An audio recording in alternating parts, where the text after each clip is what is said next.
The Cellar, a legendary wisp of ghostly tales beneath shakers. It was dark and dank. Each time you traversed down the steps, it smelled, and each time it smelled differently than the time before, even if very little time had elapsed.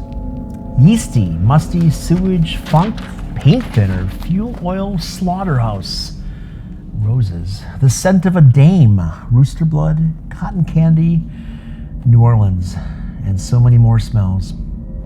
The stairs felt eerie, as if something would reach out to trip you, as if someone were there, hidden behind the railing, waiting to give you a subtle push. Even alone, you were never alone, and you knew it. The darkness was pervasive, even with pilot lights on. As you walked down, you'd swear you saw shadows moving beyond the staircase at the bottom of the stairs, and no one was there. You are now standing in the cellar beneath Shakers, long considered one of the most haunted bars in North America.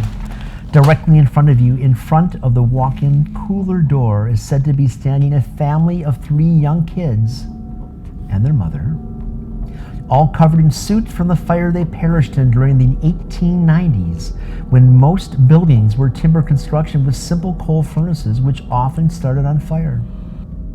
Even better, you were more than 6 feet under the surface of the street, standing where people, many people, were once buried, as this was one of the original cemeteries for non-indigenous people in all of southeastern Wisconsin. Most of their bones and remains are gone. However, many spirits of much energy remain. You'd go to the liquor cabinet and always felt someone's gaze upon your back. Uncomfortably, your neck and arm hairs would stand up. Occasionally, you'd feel the hot breath upon your neck. Many speak of seeing a dark shadow of a very large man standing behind them. No one was there.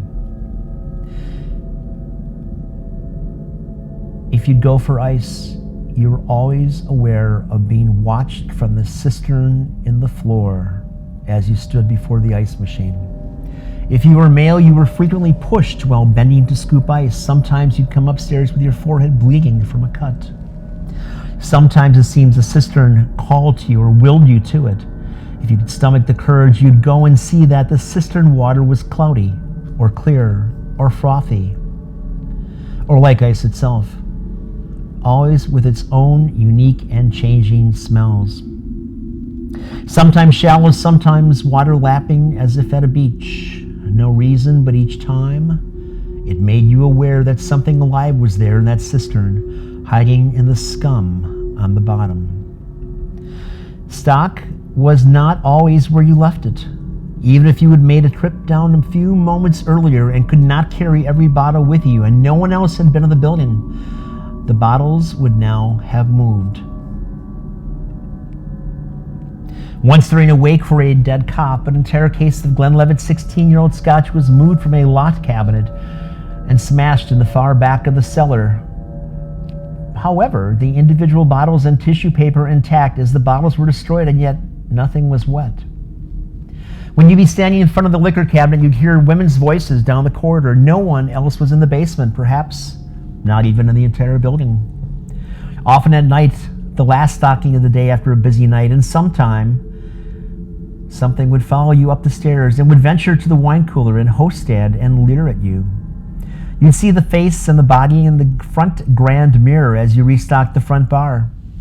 Turn back and it was gone, only to reappear when you looked into the mirror again. If you were a young woman, you could sense it wanted you and meant you harm. If you were a man, you can sense it sneered at you with unveiled contempt. If you were to do a laundry run,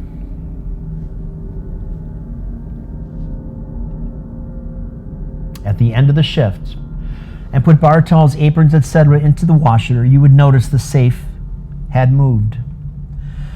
Not a little movement. In fact, you would notice its position as you loaded the washer or moved things to the dryer and turned back, and the 500-plus pound safe had moved yet again. Usually less than 90 degrees, but sometimes more. Sometimes the safe would have moved a foot or more closer to your position by the laundry station. If you were to linger, you may hear the rap, rap, rap upon the white door behind the safe. No one wants any part of the portal behind that door. Pure evil is how many of the psychics describe it. If you venture to the rear of the cellar, you cannot help but notice the temperature drop, sometimes as much as a 40-degree descent after you cross the threshold past the old walk-in cooler. That's where the two skeletons remain of the bodies entombed since the Capone days, in that dark, dark corner. Way before Goodfellas, people paid a price for interfering with any mob action. Guides and guests frequently comment of being pulled as if into the concrete, as if something had reached up through the floor and grabbed them and tried to pull them down. To the immediate left and behind the old walk-in coolers where the spirit known as O'Connor likes to hang out. He's the one who caresses blondes and red-headed women's hair and thighs, or has violently pulled their hair so their heads are yanked sideways. And he has left hand impressions upon their breasts while pushing them backwards. To the right is the stairway to nowhere.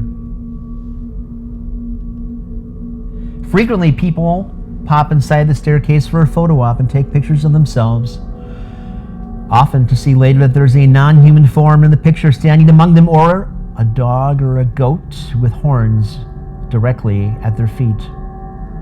You run towards the stairs, but the air is heavy, as if trying to hold you back. You feel as if you are running into invisible obstacles.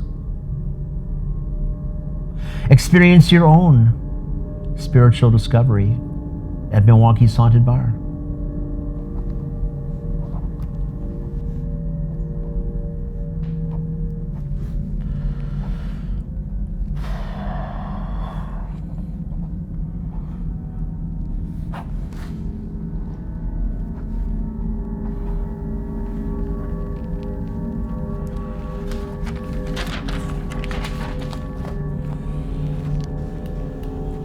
The end of days is coming for everyone. There's no help from anywhere.